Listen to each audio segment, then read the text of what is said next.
Have you ever wondered why the same type of toxic person keeps showing up in your life? Different face, different name, but the same games, the same pain, the same pattern. It feels like a curse. Like you're somehow marked. But this isn't bad luck. This isn't a coincidence. There is a deep psychological reason why certain people attract toxic individuals over and over again, and almost nobody talks about it honestly. By the end of this video, you will understand exactly why this keeps happening to you, and more importantly, what you can do to finally break the cycle. To understand why you attract toxic people, we first need to understand what toxic people are actually looking for. Toxic individuals, whether they are narcissists, manipulators, emotional abusers, or energy vampires, are not random in who they choose. They are highly skilled at reading people, often without even being conscious of it. They scan a room, they scan a conversation, and they pick up on invisible signals. Signals that most people never even realize they are sending. These signals tell the toxic person one thing: this individual will tolerate me. This individual will not set boundaries. This individual will give me what I want without making me work too hard to maintain the illusion.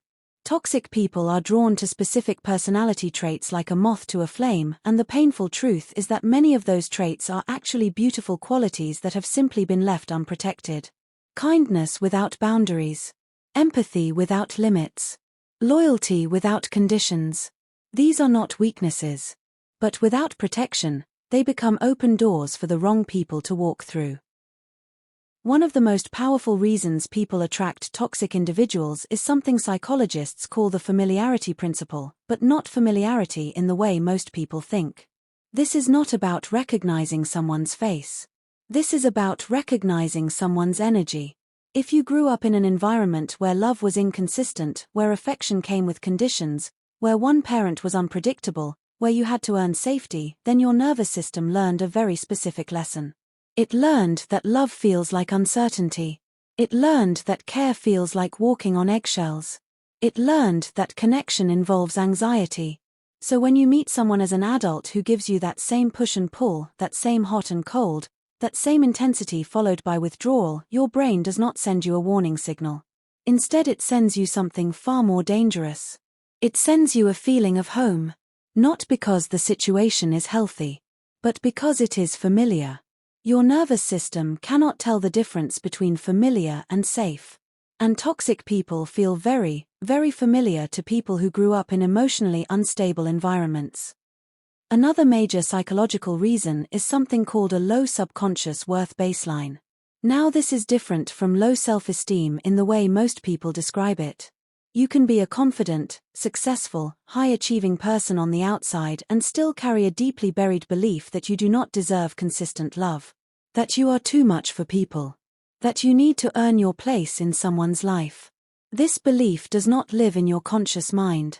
It lives in your subconscious, shaped by years of childhood experiences, critical parents, emotional neglect, or being told directly or indirectly that your needs were an inconvenience. And here is where it becomes dangerous. When a genuinely kind, stable, emotionally available person shows interest in you, something feels off. It feels too easy. It feels suspicious. It feels boring. But when someone inconsistent shows up, someone who makes you chase, who keeps you guessing, who gives you just enough to keep hoping, that feels like passion. That feels like chemistry. That feels like love. When in reality, what you are feeling is the anxiety of trying to prove your worth to someone who has already decided to withhold it. There is also a deeply important concept called the fixer identity that traps many good-hearted people in cycles of toxic relationships. The fixer identity develops early. It often forms in children who grew up in chaotic or emotionally difficult homes. When a child cannot control the chaos around them, a parent's anger, a family's instability, a household full of tension, they develop a coping strategy. They try to fix it. They become the peacekeeper. The good child. The one who manages everyone else's emotions to keep the environment safe. This is a survival strategy. And for a child, it is genuinely intelligent. But when that child grows into an adult, the strategy follows them. Suddenly they are attracted to broken people. People with obvious wounds. People who need saving. Because somewhere deep inside, The subconscious is still running that old program: if I can just fix this person, if I can just love them enough, if I can just be patient enough, everything will be okay.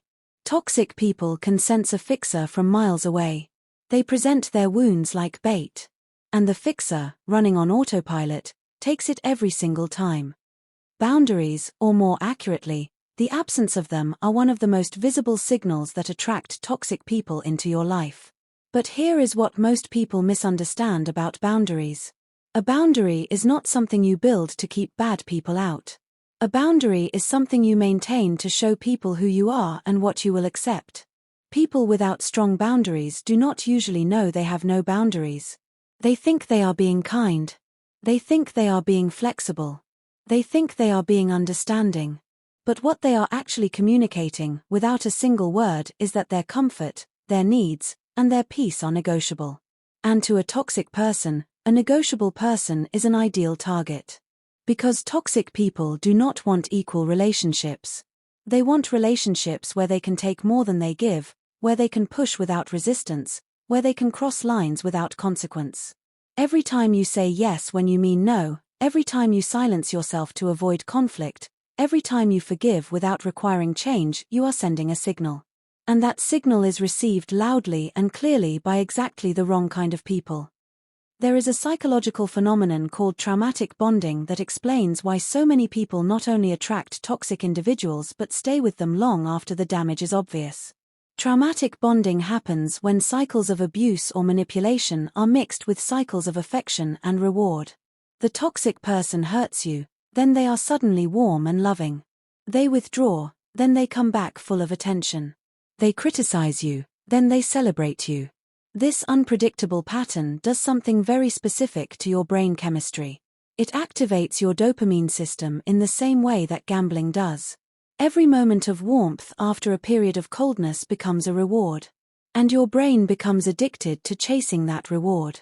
This is why people in toxic relationships often describe feeling more intensely attached to the toxic person than to anyone who has ever treated them well.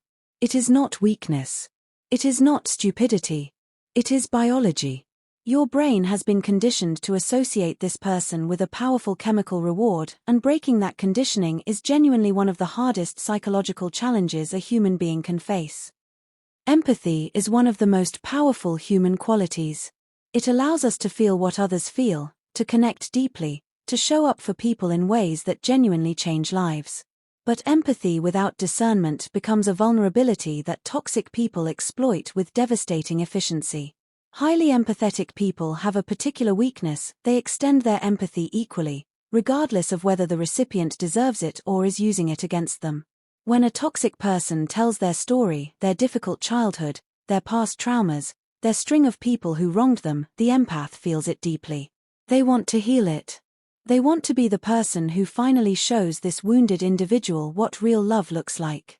What the empath often fails to see is that for some people, that wound story is not a cry for help.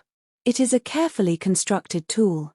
Toxic people learn very quickly that their trauma story opens hearts, lowers defenses, and buys them unlimited patience from people who should be protecting themselves. Learning to have empathy without abandoning your own judgment is one of the most important and most difficult skills a person can develop. One of the most overlooked reasons people keep attracting toxic individuals is that they have never been taught what healthy love actually looks and feels like. Most of what we know about love comes from three sources: our family of origin, our early relationships, and popular culture. And all three of these sources, for many people, are deeply flawed teachers. If your family showed love through control, through guilt, through silence and punishment, then that is your template. If your early relationships were passionate but painful, intense but unstable, then intensity became your measure of love.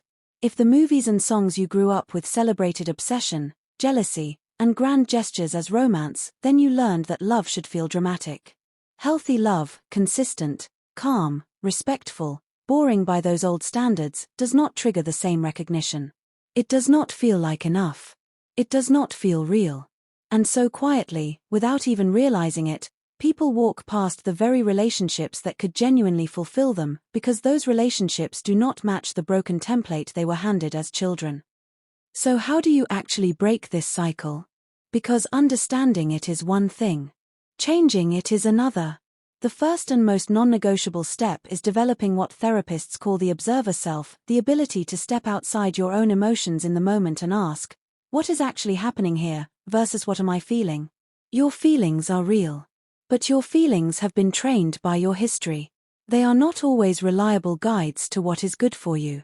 The second step is learning to sit with the discomfort of healthy love. If you have spent your life mistaking anxiety for passion, you will need to consciously retrain yourself to find safety attractive rather than boring. This takes time. It takes patience. It will feel deeply unnatural at first. The third step is working with a professional or doing deep self-reflective work to identify the original wound, the root belief about yourself that made you available to toxic people in the first place.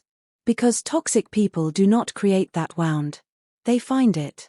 And they use it. Healing the wound is the only thing that changes the pattern permanently. There is one final thing that nobody talks about when it comes to breaking the cycle of attracting toxic people, and it is perhaps the most important of all. You have to grieve the relationships that hurt you. Not just move on. Not just learn the lesson. Actually grieve. Because many people who have been through toxic relationships carry a very specific kind of unprocessed pain, the pain of loving someone who was never capable of loving them back properly. The pain of giving everything to someone who took it all and still left. The pain of realizing that the version of the person you loved may never have truly existed. That grief, when it is not processed, becomes a magnet. It keeps you energetically and psychologically connected to the type of person who caused the wound because your subconscious is still trying to resolve it. Still trying to get the ending it never got. Still trying to be finally chosen by the person who kept choosing themselves. Processing that grief, feeling it fully, honoring what you lost, and then consciously releasing it is not weakness. It is the most powerful thing you can do to protect your future. You are not broken. You are not cursed. You are not destined to keep attracting the wrong people. You are someone whose very best qualities, empathy, loyalty, love, and the desire to see the good in people, have simply been operating without protection. And that can change. It starts with awareness. It deepens with work. And it transforms with time. If this video helped you understand yourself even a little better, please subscribe because every week we go this deep into the psychology of human behavior, the things most people feel but nobody explains. Leave a comment below and tell me, do you recognize any of these patterns in yourself? You might be surprised how many people feel exactly the same way. See you in the next one.